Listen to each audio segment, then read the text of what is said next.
Welcome to another in our series of Kehillat Israel podcasts. This is a recording of Rabbi Amy Bernstein's weekly Friday morning Torah study.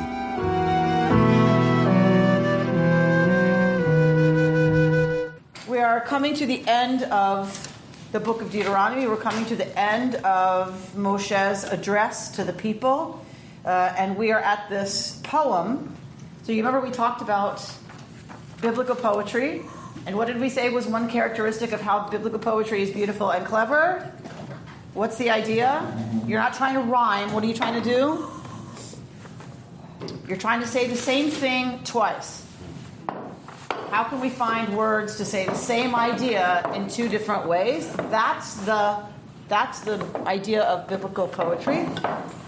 So you'll get couplets of, it's probably not the technically correct word, but you get a pairing, right, of give ear, O heavens, let me speak, may my discourse come down as the rain, right? So you get the same statement made two ways, and this is what is a prime characteristic of biblical poetry. We are at the end of Moshe. We're coming to the end of Moshe's life. Once Moshe's done speaking, Moshe's done. So this is, as we said last week, this is Moshe's final opportunity to speak to the people and have something about what he says get through. And God seems to understand that as well, that these people, because we hear it in this poem, that as hard as this people's been in Moshe's lifetime, that God's essentially saying, imagine what's going to happen after you're gone. Like, you've had a hard time with them while you're here.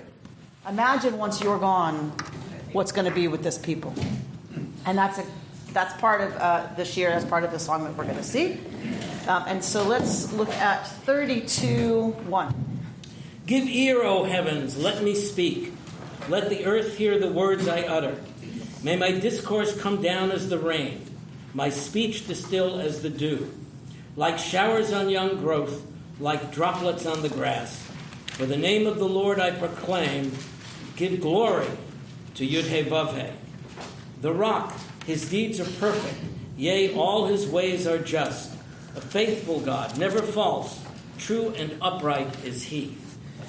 Children unworthy of him, that crooked, perverse generation, their baseness has played him false. Do you thus requite Yud-He-Vav-He?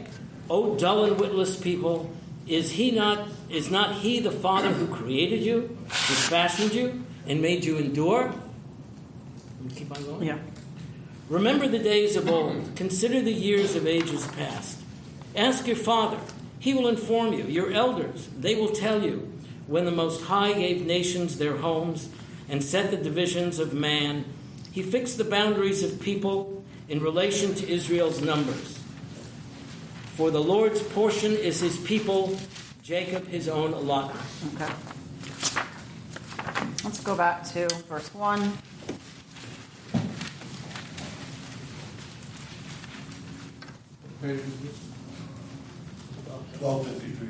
Green Book, 1253. Yep. Women's Torah Commentary, 1253.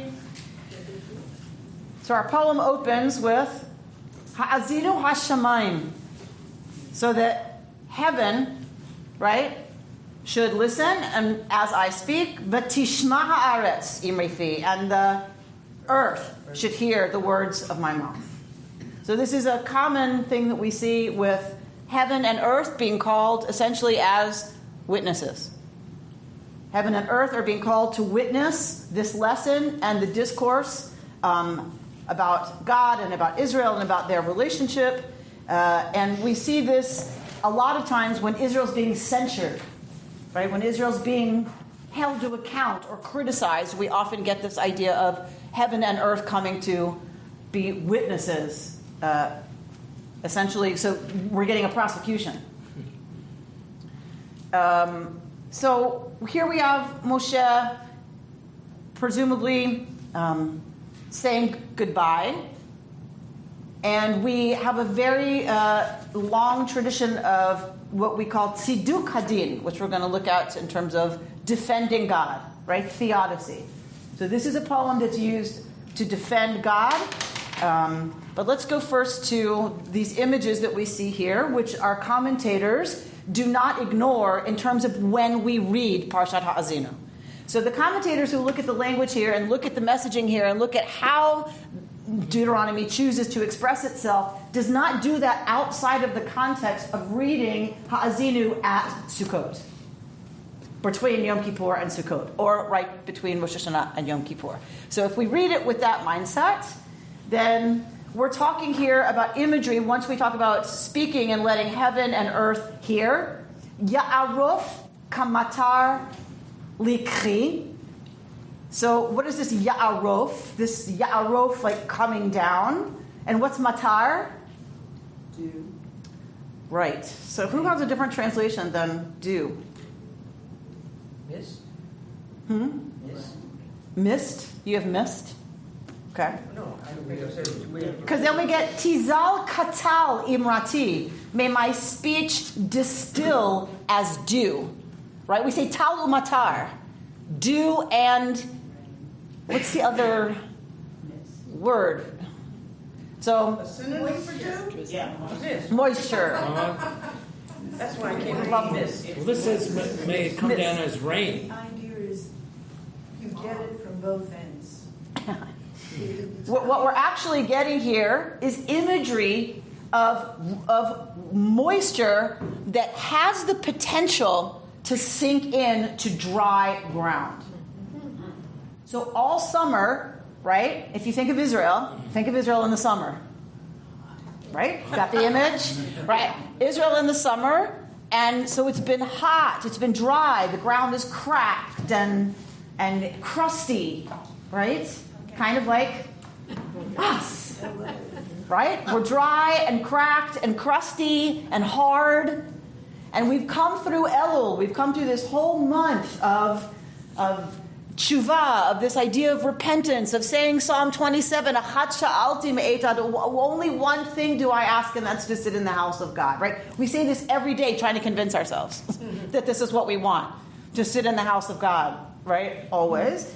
And so we've come through this whole process of Elul. We've come through, in our case this year, Rosh Hashanah. We've come through the 10 days of awe. We've come through Yom Kippur. We've come through that whole process. And now here we are hoping some of that actually penetrates.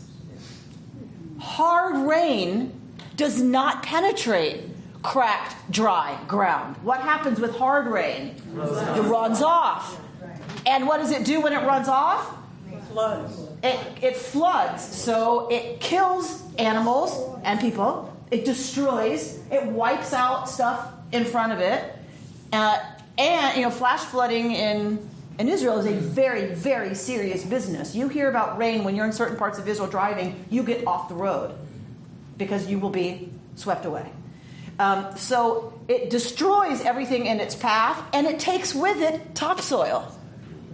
Right? When that happens and all that gets washed away, so does the really nutritious, wonderful soil that actually allows for growth. New growth. Life. All right. So our wonderful commentators don't ignore this, right? That we get matar and tal here. We don't get heavy rain. We get... Right? That Moshe's words should come to us right now, at this time of year, right at this moment, these words should come to us as tal and matar. Moisture that's gentle enough, right? And pervasive enough to sink in. All right. So should it be, huh? And it comes from the heavens. It sits on you for a while. It sits until you absorb. Dew sits on you for a while. Yeah, it does. It sits and then you absorb it. Hopefully, right? So, and every when I was studying in Israel, the guides there all are so amazing, as you know. They all have to be licensed by the state, and you have to have a licensed guide to go with you and stuff. And we're going to have one, of course, a fabulous guide. Renee Gutmann is coming with us in February on our trip. She's amazing. But one of the things that they are so intimately familiar with, all of the guides in Israel, is every species of plant and animal life. And we took a hike when I was there, and our guide showed us how every single plant we passed on our desert hike copes with the lack of moisture. Like every single plant has its own, I mean here too, right? But I don't walk around with a botanist here to tell me these things. Only in Israel do I know these things. That each plant has a way of capturing the dew, right? To make the most of the dew, whether it's because their roots go seriously deep to another water source, or their leaves are really flat and open, so that it can catch as much moisture as possible. But every single plant has a way to deal with tal and matar, because that's their only hope. If they depended on rain alone, they wouldn't survive. They have to be able to catch tal and matar, right, to really make it. So we all have we can imagine, what are our ways of catching, right? Catching tal. I was just going to say this. I'm reading this wonderful book called Let There Be Water. And it's the history of Israel and how they've dealt with water and how, anyone who's going on this trip or not, it's an amazing book. I would encourage you to read. Oh, great. What's it called? Let There Be Water. Let There Be Water.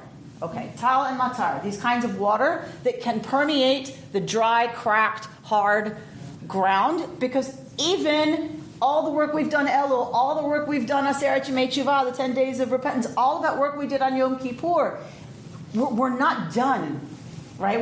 We want to be there.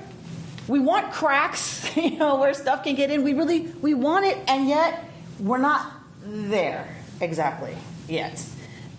Says the commentator Mike Fear on Pardes, his podcast that I listened to, this is where I got a lot of these teachings from our tradition, that matar and tal, like we need a very gentle kind of words of Torah that have actually the possibility of getting in, because we're just so parched, right? That flash flooding is what's going to happen if we are, right, overwhelmed. All right. And I repeated that because I think I had my microphone turned off for a good chunk of that.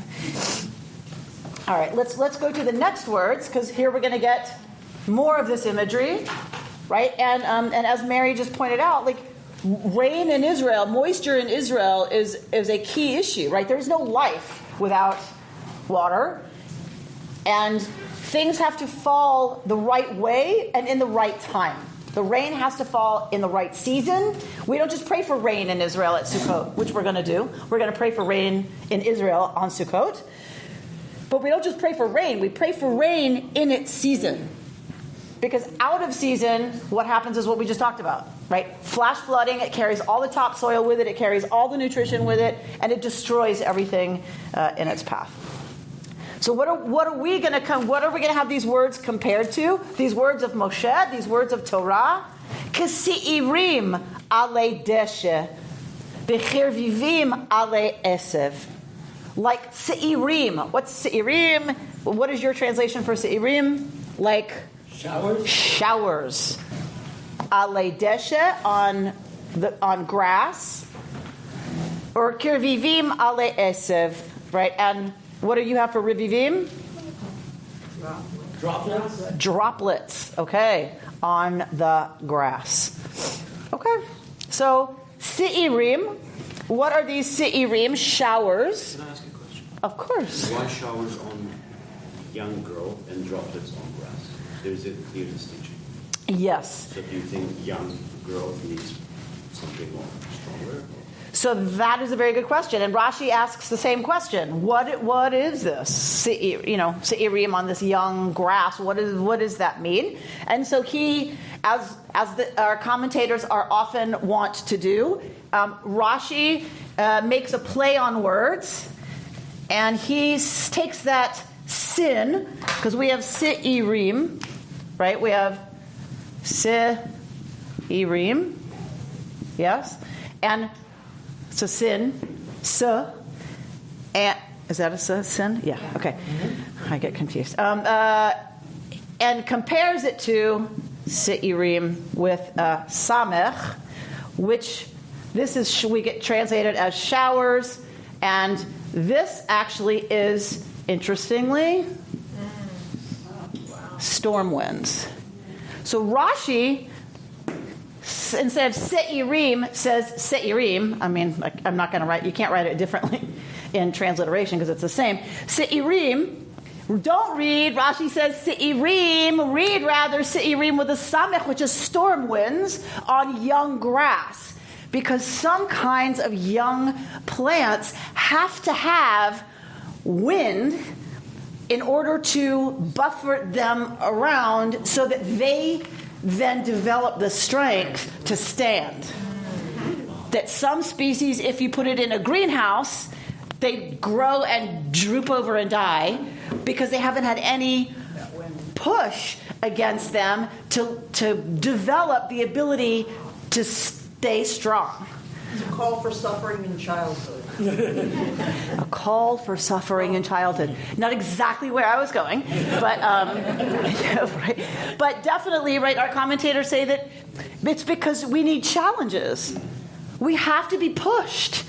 So that Torah, yes, should be like tal and matar. These words should be like tal and matar, gentle and resting on us long enough that it gets through the dry, cracked, baked, hard outside, crustiness. But we also have to be challenged.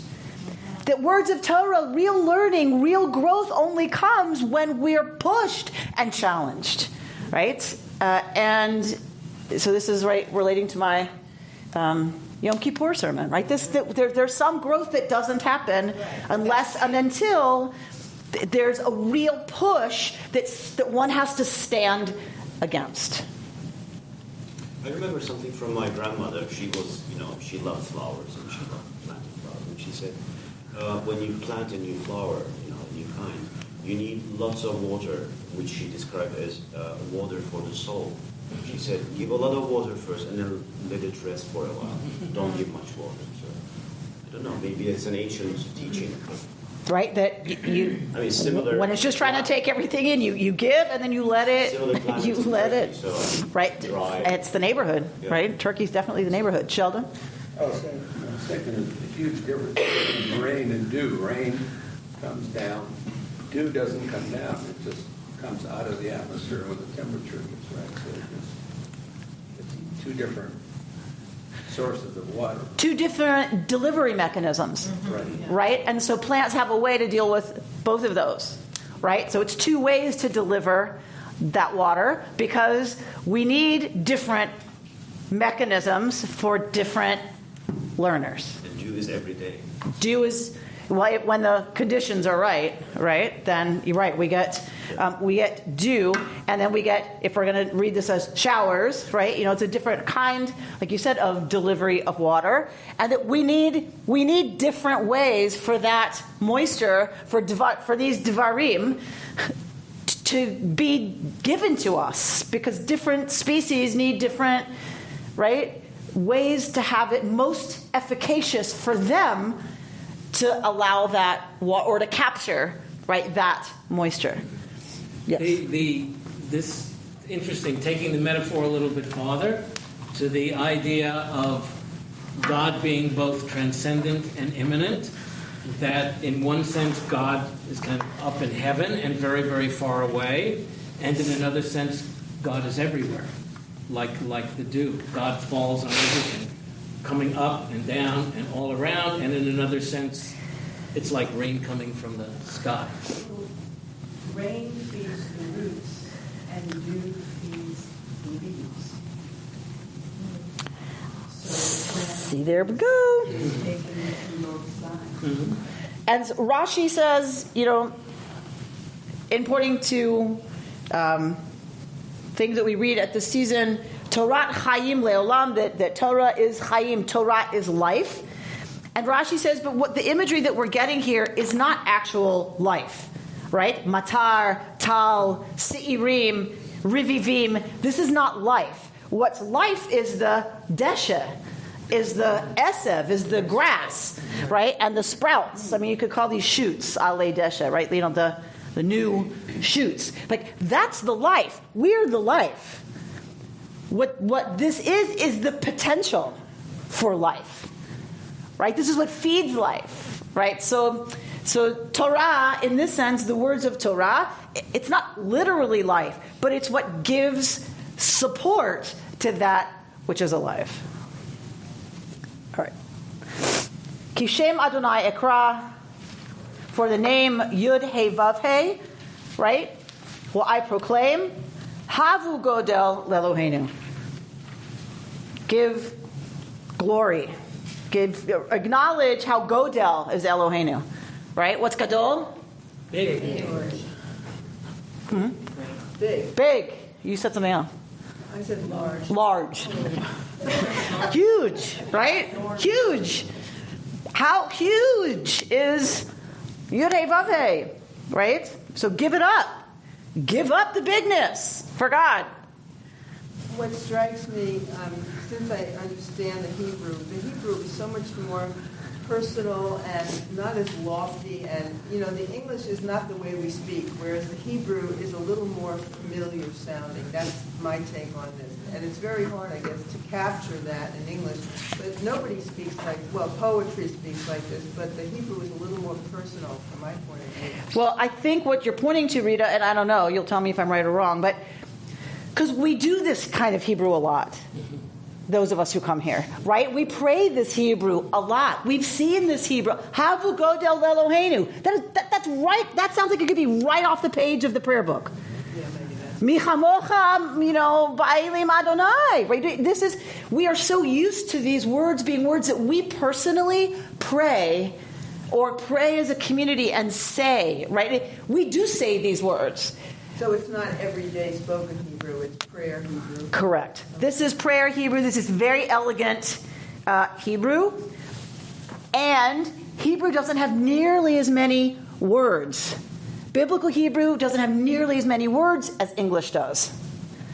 So in English, you already have so many more choices for everything you put forward in terms of, do I want it to sound lofty? Right? Droplets. Do you know what I mean? In Hebrew, it's drops. There's just not as many choices. So I think the Hebrew is just more familiar to us because there's less words than in English, right? English, like as I've said a lot, is a language for me of breadth. Like, can you find exactly the right shade of blue that you're talking about? Right? That's what makes English elegant, and you have a command of it when you can do that. Hebrew's a language of depth. It's what you're stacking on top of other stuff that makes this new word or this new concept elegant, right? That you can't understand shalom without understanding that it comes from shalem, whole. We've had that conversation, right? But that's a whole other thing to say, wait, shalom is not just a word by itself. It's built on the root shalem, whole. That changes your whole relationship to the word shalom, right? So that's Hebrew, right? That's what makes Hebrew sophisticated and elegant, when you find that word that has resonances all the way down. So I think that's the other thing, is that we read the English and go, yeah, we don't use this English because this is nuanced, beautiful, poetic English. And I think the Hebrew is familiar to us because we see this a lot, and we pray this a lot, and Hebrew's a little bit more straightforward, I think. Rita, is one of the things I hear in what you're saying that is true for me. They say, studying Torah in English is like kissing someone through a veil. It's a kiss. It's intimate. It's not exactly the same as kissing without a veil, right? It's more immediate. The Hebrew feels a little bit more direct, a little more immediate to me than the English. Yeah, I think that's the reputation Israelis have. They don't beat around the bush. Israelis are direct? Is that what you're implying? There's in the next line, the English translation is, for the name of Yud He Vav He, I proclaim, and name in English is not really, because he's not giving the name. The name is just spoken. Yud He Vav He is not the name. It's a reference. Right. But this is God's name, right, for us. But we don't pronounce in Torah, right? Kishem Adonai Ekra, right? But so you're saying he's not going to actually say it. Doesn't it have a sense of essence more than name? yes and no, right? That is, there's no difference. Essence and name are not different in Hebrew. To us in English, name is a label. Correct. That And then that's another point. In Hebrew, that there's no difference. Shem is, your name is your essence, which is why Yaakov says, tell me your name. Mm-hmm. Or as the angels say, tell me your name. One of them says, tell me your name. And Moshe asks it of God, right? But when in the wrestling match, tell me your name. Why? Because I can't utter a blessing for you until I know your essence. But when we see name, clearly, I always think label. That's why I'm not a big fan of that translation. Right. All right. Although it's not wrong, you just have to know what name means, right, in Hebrew. Hatzor tamim po'alo. So here we go. Hatzor, the rock. Tamim po'alo. So tam often means pure, perfect. Po'alo, God's doings. Kichol drachav mishpat. For all God's ways are just. El emunah, a God that is faithful. Ve'ein avel, and never faults. Tzadik v'yasharhu. Tzadik, righteous. Vayashar, and straight is God. But why faithful? Why is God? That God never... Is it ever not faithful? It doesn't deserve. Or does anyone say it's not faithful? So faithful doesn't mean that God has faith. It's that God is true to that sense of faithful. It doesn't betray. It's not that God has faith and could lose faith. So it doesn't betray.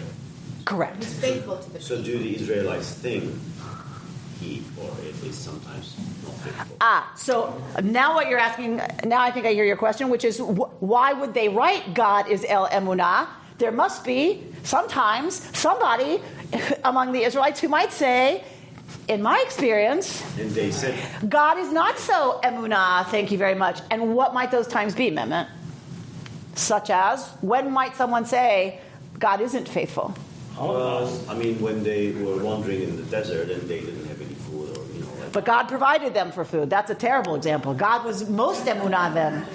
God fed them. When bad things happen. When bad things happen. Particularly to good people.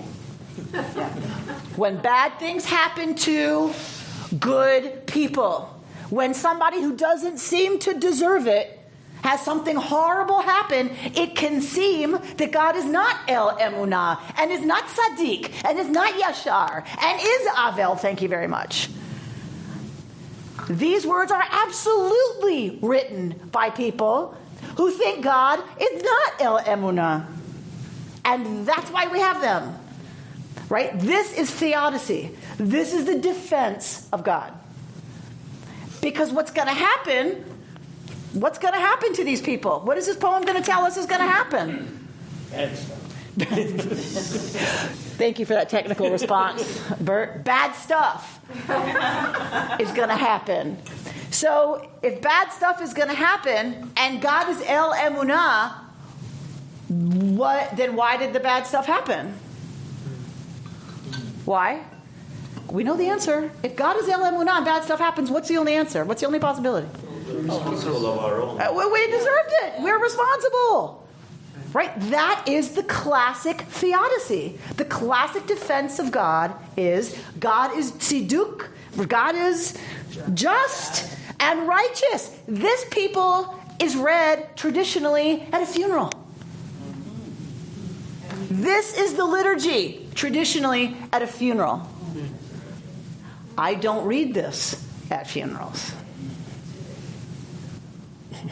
It just puts a lot of shame on the person who dies. So it's a very complicated relationship that we have with this idea of something that is so powerful that it can impact our lives in really terrifying ways.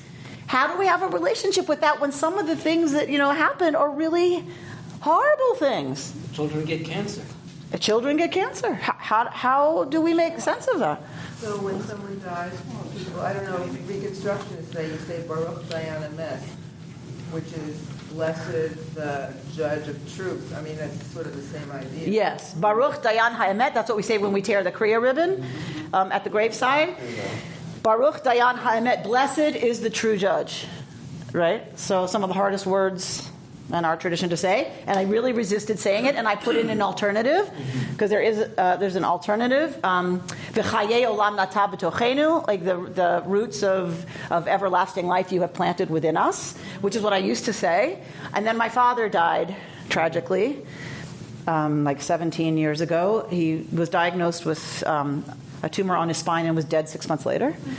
I was young. I had no idea what was going on. He was single. I was his carrier. I mean, it was a mess. And I was a basket case when he died. And I said, Baruch Dayan Ha'emet. Because for the first time I understood, for me, I'm not saying for anybody else, for me, those words were about there are some things that are just part of what it means to be part of something bigger. And that the judgment is that we're frail and we're fragile and we get sick and we die because we're human, and that's the way it is. And it was a comfort to me on some odd level that it was out of my hands. I think there was a part of me that blamed myself. Had I gotten there sooner, had I gotten him to a better doctor, had I moved him to a different nursing home, had I intervened differently because it was all on me because there was no wife, had I done some of that, he might have lived. And so there was some odd sense of comfort that there are some things that are just out of our hands, and that it's easier to think, had I done something, it would have been different, because we'd rather feel guilty than feel out of control. Which, it was a lot of therapy I paid for to get to that place of understanding that. But we'd rather beat ourselves up, because that means it was actually, I could have done something about it, and that's more comforting to us than just so I could get another phone call about somebody else I love. And it can all be out of my, right? So for me, I felt like it was healing for me to be able to acknowledge there's just a bigger reality, emet, right? There's a bigger truth. Baruch Dayan Ha'emet. There's just a bigger emes. There's a bigger truth that I'm a very tiny part of.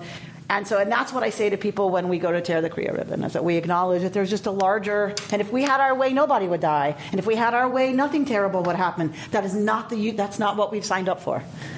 That's not the reality that we live in. And so Baruch Dayan Ha'emet is a way of kind of saying, there it is. That's...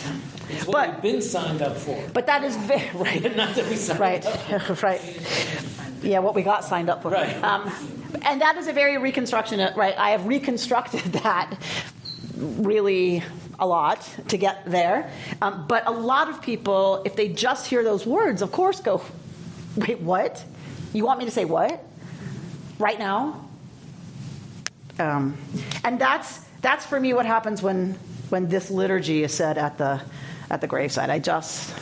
I can't. I just can't go on and on and on about how God is just, and God is the rock, and God is righteous, and God is whatever, as we're standing. Wow. I just can't. All right, so let's get to the ungrateful generation. So current. Right. Crooked and reverse, it says. Oh, dull and witless people? Is that where we're going? Right. Right. All right. So here we're going to get children that are completely unworthy, right? The crooked and perverse generation, their baseness has played God false. Do you thus requite God, O dull and witless people? Don't you think rabbis should try this? And see what happens one year? Oh, dull and witless people, right? You'll see who's awake. Yeah, right. See who's paying attention. Well, right. It obviously works out. The Jewish humor, from somewhere. Right. Talk about being direct. That's what we always joke that, the prophets, we call this Tanakh, Torah, Nevi'im, and Ketuvim. Torah, Nevi'im, the prophets and the writings. So the Nevi'im, we say we're the only religion that canonizes our critics. Who else canonizes people that go, you dull and witless idiots, you're messing the whole thing up. What are you thinking? You've totally screwed it up. Right? That's what all the prophets are saying. And we venerate the words of the prophet who say you all are completely focused on all the wrong stuff.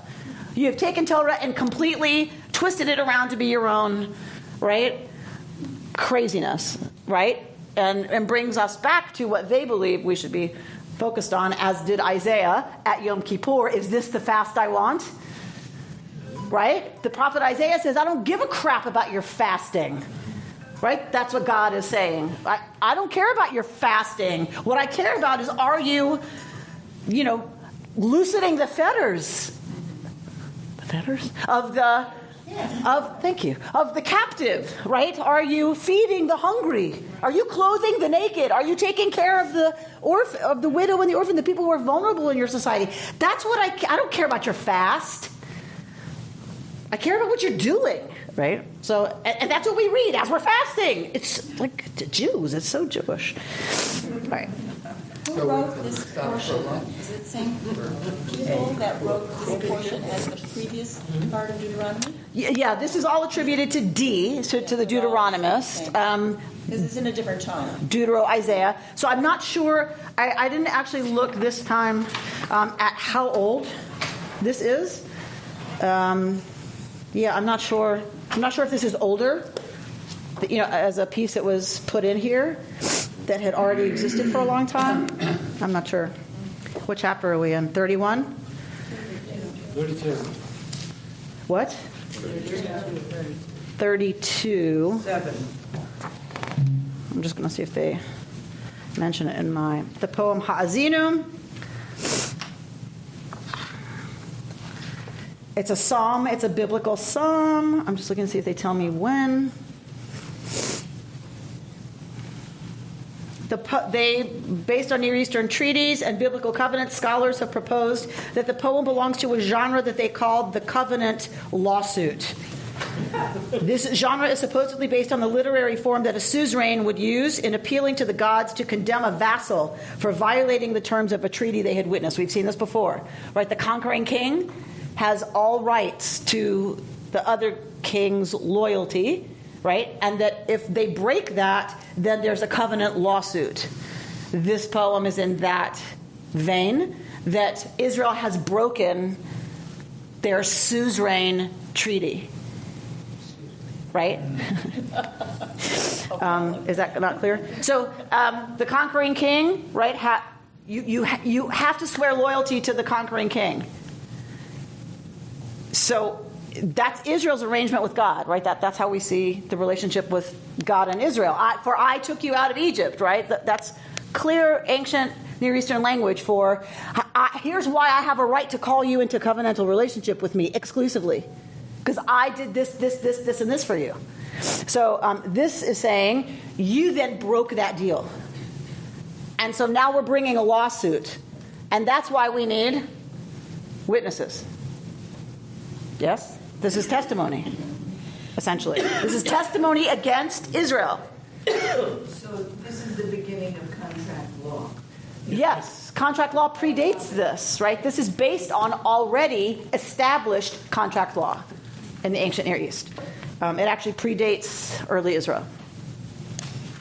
We see it in Sumer, and we see it in a lot of Akkadian texts that it's already in the neighborhood.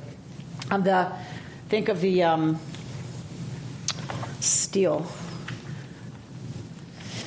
Never mind. All right. What am I thinking? Yes. The Code of Hammurabi. Thank you. Right? So we already know that that's already in place before this. Right. So God is righteous. God is true. And it is, right, the people who have messed up. Verse 10, more claims that make God's case in this covenant lawsuit. What did God do? God found Israel in a desert region, in an empty, howling waste, right? And God, oh my gosh, yeah, there's your tortured English, Rita, and girded him. Yisovavenhu. So, Rita, tell me Yisovavenhu rather than engirded. Well, it's surrounded us, really, not girded. Exactly. Right. So, yes. So God surrounded us, right? And watched over us, guarded. And when you've heard this, I'm sure quoted a lot, yes? Guarded us as the pupil of God's eye.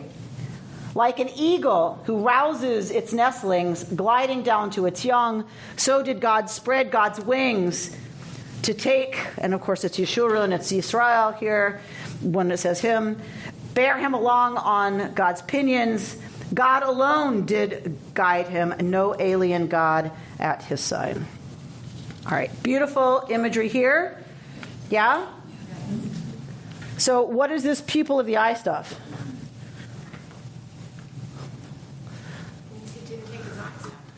Guarded him as God would guard the pupil of God's eye.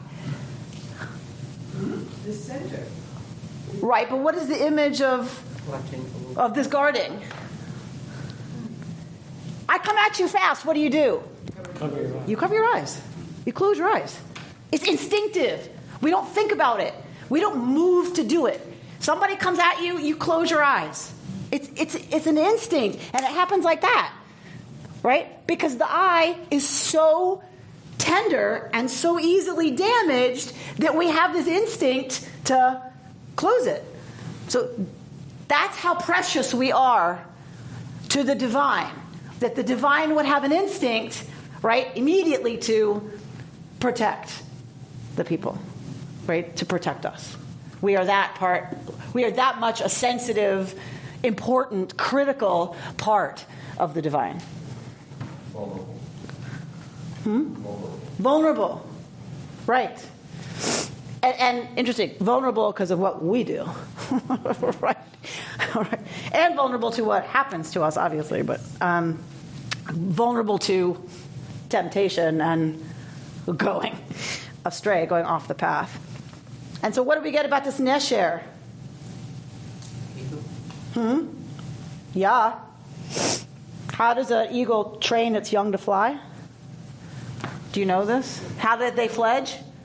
They push mountains. Okay, partly true. They take them on their wings, and then the big bird, the parent bird, drops. And then they learn, or they fall onto the parent's wings. So they're totally protected. They are completely protected as they learn to fly. So that's how the parent bird, right, is both dropping away, letting them do it on their own, but staying close enough that if they fall onto the parent's wings. Safety net. The safety net, right? So that this is a beautiful, beautiful, beautiful image of God taking the people Israel through the desert, right? Is that you're going to have to learn. You were slaves. You're going to have to fledge. You're going to have to fly. And I can't do it for you. So I'm going to drop out of the way. And what happens? A golden calf. I'm going to drop out of the way. And what happens? Y'all start complaining that you don't have water, or you don't have meat, or you don't have the leeks and onions that you had in Egypt. You'd rather be a slave. You'd rather be a slave. Really? Right? So this keeps happening until finally, right, we know the end of that story. But if we use it now, and if we go back to the rabbi's readings, that this is for us now, these words, Haazinu, is put here for us at the high holidays on purpose, then these are words of deep and abiding hope. It's scary to fly, God's saying. It's scary to do tshuva. It's scary to change. It's scary to face, right? As we talked about at Yom Kippur, it's scary to face all that stuff. Okay, so I'm just going to drop a little bit while you flap. Try it out. Just try it out. Try biting back the comment. Try not turning to someone to say that piece of gossip. Just try it. Just flap a little. I'll be here, right? It's okay. These are deeply comforting words as we try really hard coming out of Yom Kippur to do it. to really believe it's possible to fly. Because what little bird hanging out in the nest really thinks they can fly? Really? Until you fly, you don't know you can fly. All right, let's go on. So we know what's going to happen, right? 15. Yeshurun, what happened? That's us. Grew fat and kicked. Grew fat and kicked. Grew fat and gross and coarse. Ooh, right? It gets worse. Yeah. So, and now, right, Israel's being addressed directly, right? That it's Israel who's doing this. And we get all these lovely words about what they did to who? To whom? To the rock of their support. Right? So they've turned on that which has supported them. They incensed God with alien things, vexed God with what? Yeah, abominations. Absolutely. They sacrificed to demons, to no gods. Gods they had never known. Remember, this is the really important part. You're sacrificing to gods you don't know. The gods who have done nothing for you.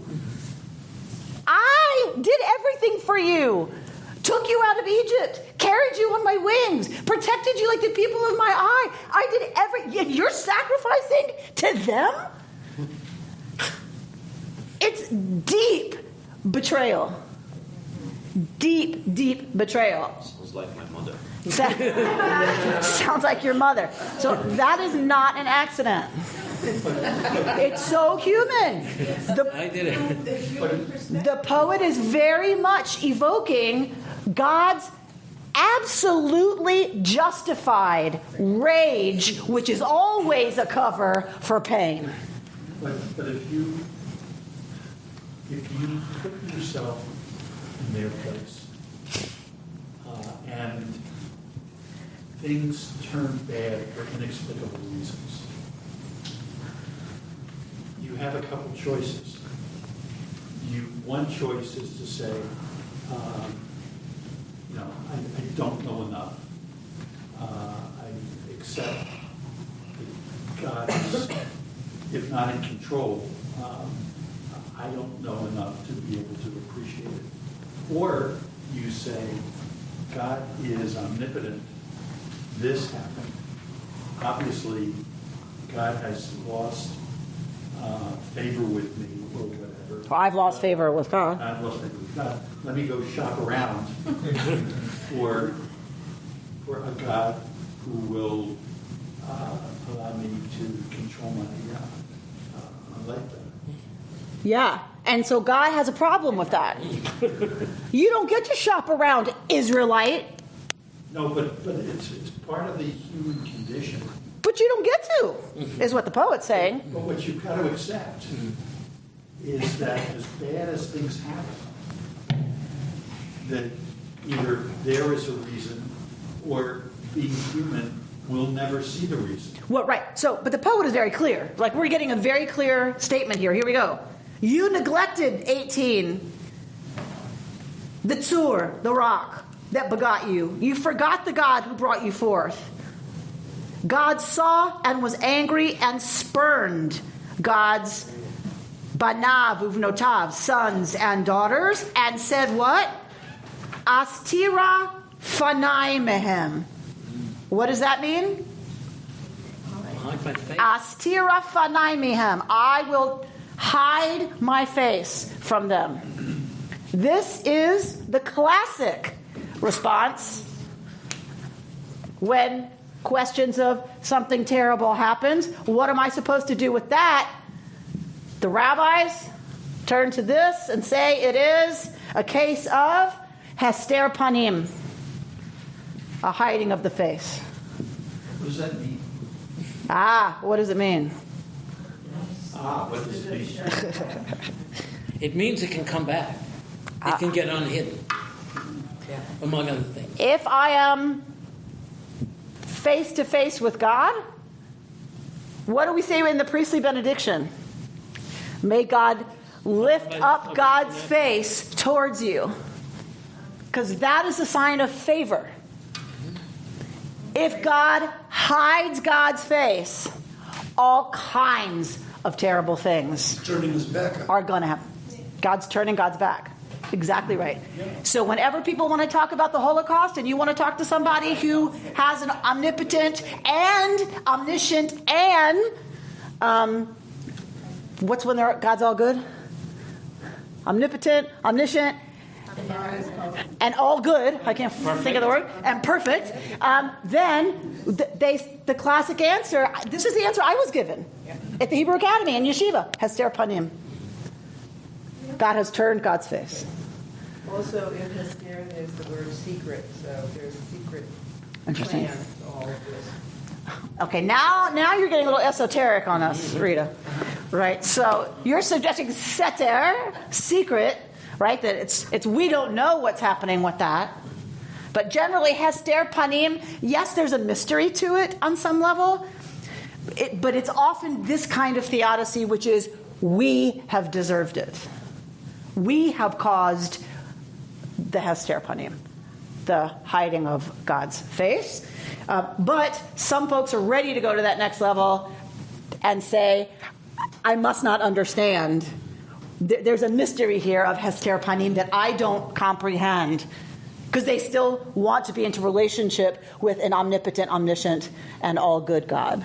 You know, when I think about this, I think about something else I'd like to read about. Is quantum mechanics and the whole idea of we're all made out of space. You know, energy. You can't tell what is happening at any one point, and it's so counterintuitive. Did you say? Yeah, because we're like, no, this is solid. Right? This can't be frozen energy, right? That's solid. Exactly. And so I try to comfort myself when terrible things happen, which have happened, is to say, what I don't have the wherewithal to be able to explain what caused this, rather than to say there was no cause. It was just happenstance. Better to say, you know, we're all given incomplete understanding, and I think that's that. Well, I mean, first of all, that's true, right? I mean, I think that's true. We we can't understand. Like, I can't even begin to understand quantum mechanics, right? Like, my head hurts just like getting through the first 3 sentences of a paragraph about it. But so we can't understand for sure. And I think every one of us who has any kind of faith relationship with the universe has to come to some kind of mantra that allows us to hold what you've lived through. You've lived through the worst that anyone can live through. The death of a child is... Right, what do you even begin to say to that? So I think each of us, if we want to stay in any kind of relationship with some kind of idea of divinity, we have to find some, thing that we hold on to that helps us face the worst that can happen while maintaining a relationship with what we believe is a loving, generous, right, forgiving universe with some kind of force, capital F, that works through it and through us in a way that keeps us moving forward with hope. And I think it's a critical thing for each one of us to find what that is. The alternative is really scary. That it makes no sense. Yeah. That there's no coming back. I think that's right. Kind of what you were saying. Is that the alternative is it's all random, all of it. And it's all a crapshoot. Like, that's terrifying in its own And neither is way. Provable, by the way. Right. Neither is provable. We just right? have got to decide which we want to believe. That's what faith is. That's where faith comes in. Is what, Mary? I said that's where faith comes in. Right, but when you don't know, or you can't prove it, or you can't touch it. It's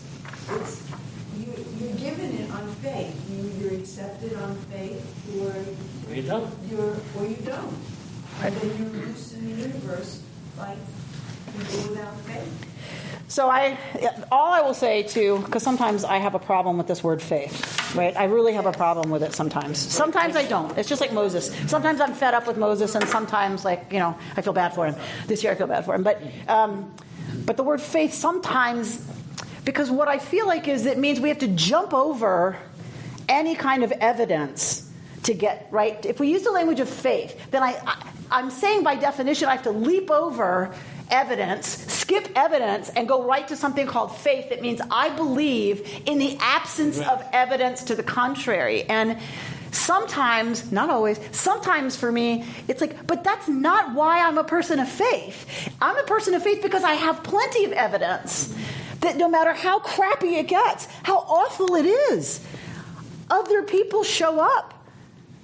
God is in those people who show up. In the people who are ready to hold us up when we're like, forget it. I can't do it. Not another step. I'm done. But bench me. I'm out. It's the people who say, yes, you can. And you don't have to know that right now. You just flap. And we're going to be here underneath you. Like that. That for me is evidence that the universe is a place filled with love and the divine. And I see it all the time. I see it at the deathbed. So I don't know. So sometimes I just get like a little... I don't love the language that says faith is about trusting anyway. Like with no... I don't know. Anyway, I won't say any more about it. But all right. So this poem that we're going to get, right? We're going to get terrible things happening. But in the end, if we return, right, we have the opportunity to have God lift God's face towards us. This is a warning to the people. So look at 44. Moshe comes together with Hoshea, son of Nun. Joshua, yes? And recites all the words of this poem in the hearing of the people. And then we get the very sad business of Moshe understanding, right? That it's going to be over. Verse 48, that very day, God spoke to Moses, ascend these heights of Abarim to Mount Nebo, which is in the land of Moab facing Jericho, right? And the land of Canaan, which I'm giving the Israelites as their holding. You shall die on the mountain that you are about to ascend, and shall be gathered to your kin, as your brother Aaron died on Mount Hor and was gathered to his kin. For you broke faith with me among the Israelite people at the waters of Meribah Kadesh in the wilderness of Tzin, by failing to uphold my sanctity among the Israelite people. You may view the land from a distance, but you shall not enter it, the land that I'm giving to the Israelite people. So this very sad moment that... unfortunately, I think at Pardes, somebody turned off their mic and didn't turn it back on, as I sometimes do. And Rabbi David Levenkrus gave a podcast, gave a shiur, gave a lesson, and it's only 3.5 minutes of it because it just disappears after that. But he quotes those verses that we just read, and then turns to the I've been to the mountaintop speech and says, like anybody, the words of Dr. King, I would like to live a long life. Longevity has its place, but I'm not concerned about that now. I just want to do God's will. And he's allowed me to go up to the mountain, and I've looked over, and I've seen the promised land. I may not get there with you, but I want you to know tonight that we, as a people, will get to the promised land. This idea that King understood so well, that it's not about the leader. It's about the mission. It's not about the leader. It's about the people. It's about all people. When it's a true mission, right, a true mission of good and justice and truth and equity, then it's about all people.